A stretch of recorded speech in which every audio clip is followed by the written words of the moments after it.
Good morning students. और ये अप्रगामी तरंग को समझाएं, इसके समीकरण को बताएं, बद्ध माध्यम को समझाएं और उसके बाद इसमें आ जाता है आपका एक डॉपलर के सिद्धांत को समझाएं या उदाहरण से दे के समझाएं। विश्व प्रसार संधि क्या है और कुंडली या मिल्डी के प्रयोग को बताएं। ये करीब 5 गुना 10 क्वेश्चन हमने लिए हैं, तो यही लगभग आपके 3 क्वेश्चन ए बी करके इसके अंदर निश्चित आएंगे। और ये आप देखें बद्ध माध्यम क्या है। अप्रगामी तरंग में ये होता है जब एक निश्चित परिसीमन वाला वह माध्यम जिसके माध्यमों से स्पष्ट पृष्ठों द्वारा अलग होता है तो उसे हम बद्ध माध्यम कहते हैं। निश्चित परिसीमन एक बाउंड्री जिसके माध्यम की सीमाएं अन्य माध्यमों से स्पष्ट पृष्ठों द्वारा अलग अलग होती हैं। तो जैसे दो दृढ़ आधारों पर बंधा हुआ तार, जैसे सितार का है आपका, और किसी नली के अंदर वाइस बांसुरी है आपकी, तो इसमें उसको हम कहेंगे दो प्रकार के होते हैं, कोमल और कठोर। तो कोमल वो होते हैं कि जिनका एक स्तंभ खुला हुआ हो, और कठोर वो होते हैं जिनका दोनों स्तर जो है बंधा हुआ हो और कसकर बांधा गया हो, तो इसे हम बद्ध माध्यम कहेंगे।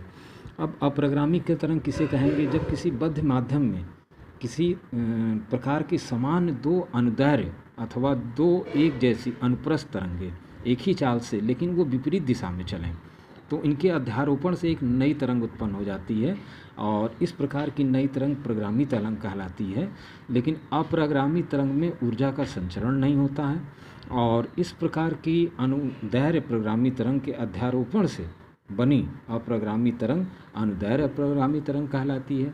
जैसे कि आप उदाहरण में ले लें कि एक पाइप में आप वायु स्तंभ में आप इसका उदाहरण बन जाता है सीटी, बीड़ा, बिगुल, ये आप बजाते हैं उसमें, और इसकी शर्तें क्या होती हैं? इस प्रकार की बनने के लिए बद्ध माध्यम का होना आवश्यक है और इसमें हम इसे कहते हैं प्रगामी। और इसका सूत्र देखिए, समीकरण y = a sin pi t/t x/λ।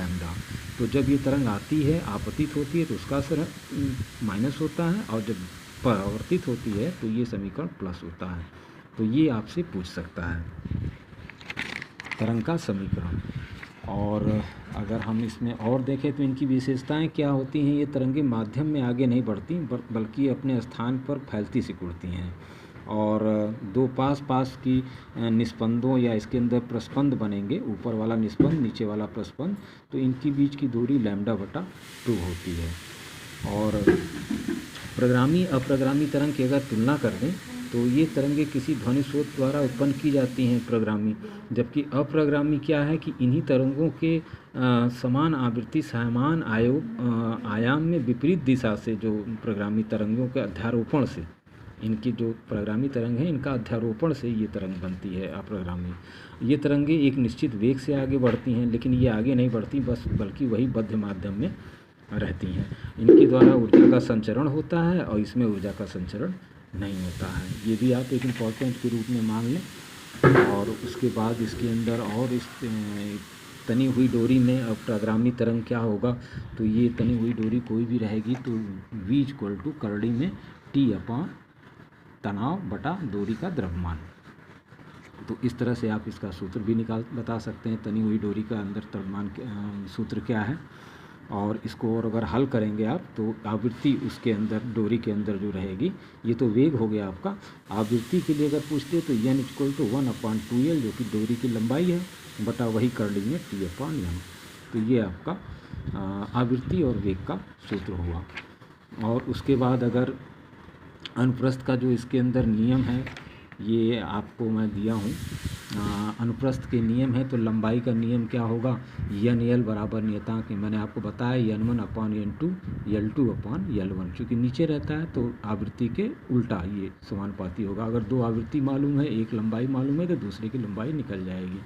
तनाव का नियम चूँकि डायरेक्ट समानुपाती करड़ी में होता है तो n1/n2 करड़ी में t1/t2। तो अनुप्रस्थ जो है डोरी का नियम आपका द्रव्यमान का चूँकि नीचे रहता है तो n1/n2 करड़ी में रहता है तो n2/n1। तो ये इस डोरी का मुख्य रूप से आपका लंबाई, तनाव और द्रव्यमान का नियम हो जाता है।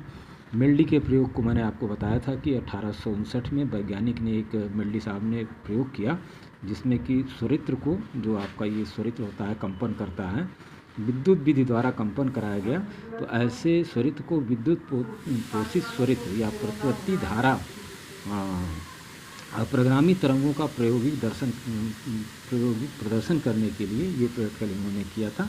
और इसमें आपतित और परावर्तित अनुप्रस्थ आगामी तरंगें उत्पन्न हो जाती हैं इनके अध्यारोपण से। तो ये चित्र बना के, ये बात लिख के और इसके समीकरण अगर आप लिख देते हैं तो ये आपका मेलडी का प्रयोग हो जाता है। और कुंडनली का भी प्रयोग ये है, इसको मैं पेज में भी दे देता हूँ। एक टीचर ने इसको बढ़िया से पढ़ाया है, उसका वीडियो भी आपको डाल देता हूँ, आप सुन लें। और इसके अंदर लास्ट जो चैप्टर है वो डॉपलर साहब का है। तो डॉपलर के सिद्धांत को तो आप लोगों को मैंने कई बार बताया है कि रेलवे स्टेशन पे आप खड़े हो जाइए और ध्वनि से रिलेटेड इनका डॉपलर साहब का सिद्धांत है कि जैसे अगर आप ट्रेन के पास खड़े हैं, ट्रेन आपसे दूर जा रही है, तो भी आपको एक आवृत्ति जो है ध्वनि की आभासी आवृत्ति धीरे धीरे कम सुनाई देगी। अगर वो आपके पास आ रही है तो वो भी आपको आवृत्ति धीरे धीरे तेज़ सुनाई देगी, आभासी आवृत्ति कहेंगे। और इसी घटना को डॉपलर हम प्रभाव कहते हैं। ये 1842 में डॉपलर ने इसको खोजा था। तो डॉपलर के बहुत से दैनिक जीवन में हमारे उदाहरण भी इसको आप देख सकते हैं। वही प्लेटफॉर्म वाला, अगर आप प्लेटफॉर्म पर खड़े हो जाएं या फिर ट्रेन के साथ साथ दौड़ेंगे तब भी आपकी आभासी आवृत्ति अलग होगी। तो एक एग्जाम्पल अगर ले लें कि जैसे श्रोता गतिमान है और ध्वनि सूत्र, मतलब ट्रेन खड़ी है आपकी और आप चल रहे हैं, तो आप जब चलेंगे तो या तो उसकी तरफ चलेंगे या उससे दूर जाएंगे। तो दोनों दशा में आपका जो सूत्र आएगा आभासी आवृत्ति n डैश बराबर v प्लस v0, ये आपका श्रोता का वेलोसिटी है, और बटा v ये बनेगा जब आप कुल आवृत्ति सुनेंगे। और जब आप उससे जो है दूर जाएंगे तो वही v minus v0 upon v, और n आवृत्ति तो उसी जो सीटी बज रही है उसकी आवृत्ति कहलाएगी। तो एक उदाहरण देके आप ये दोनों सूत्र को लिख सकते हैं। प्रकाश में भी जो है तरंग के रूप में चलता है, वेग भी इसका प्रकाश के बराबर होता है। तो प्रकाश में भी डॉपलर का प्रभाव है कि प्रेक्षक को प्रकाश की आवृत्ति जो है कभी बढ़ती हुई और आभासी तरंग दैर्घ्य घटती हुई प्रतीत होती है जब आप उससे दूर जा रहे हैं या पास आ रहे हैं। और इसको डॉपलर विस्थापन में इन्होंने डेल्टा लैम्डा बराबर लैम्डा माइनस लैम्डा डैश करके इन्होंने इसको समझाया, डॉपलर विस्थापन को प्रकाश में डॉपलर साहब ने। और डॉपलर का प्रयोग भी अगर देखें तो विमान तथा पनडुब्बी के वेग ज्ञात करने में इसका उपयोग होता है। सूर्य की घूर्णन गति ज्ञात करने में इसका उपयोग होता है। कृत्रिम उपग्रह जो आपने भेजा है उसको ज्ञात करने में, तारों गैलेक्सी का वेग का अनुमान लगाने में इसका उपयोग होता है। विश्व प्रसार सिद्धांत क्या है कि विश्व में करीब 10 लाख गैलेक्सी हैं और जो है इस पर जो है ये हमसे दूर भाग रही हैं। तो इसका हब्बल साहब ने जो इस पर अपना विचार दिया और इसको दूरस्थ मंदाकिनी जो आपसे भाग रही हैं उनकी चाल को देखा तो v=h/r, तो r दूरी है और h जो है हब्बल साहब का नियतांक है। तो इसे हब्बल का नियतांक कह के ये फार्मूला इन्होंने विश्व प्रसार संधि में बताया। और v=h/r ये पूछने वाला सवाल है आपका।